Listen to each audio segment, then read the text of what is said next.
شیخ صاحب محترم په د دې امت دپاره په رمضان کې کوم خصوصیت خاص دا ذکر شي؟ یو حدیث راځي نبی کریم صلی الله علیه وسلم فرمایي چې زما د امت دپاره په رمضان المبارک کې یو څو خصوصیات ذکر شوي دي. دا یو 15 خصوصیات په یو حدیث کې راغلي دي، لکه نورم ډیر دي. اولنۍ خصوصیت پکې دا ده چې الله تبارک وتعالی د جنت دروازې کولاوي.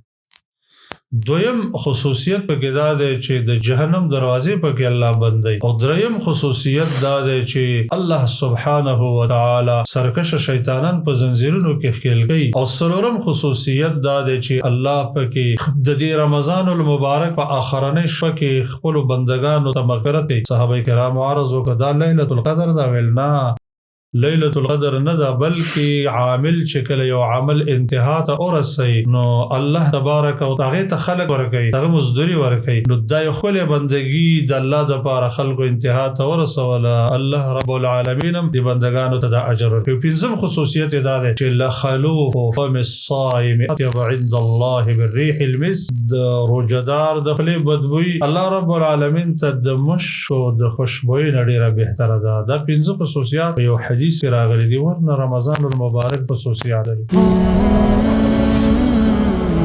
Don't forget to like, share and subscribe. Rana Studio Podcast.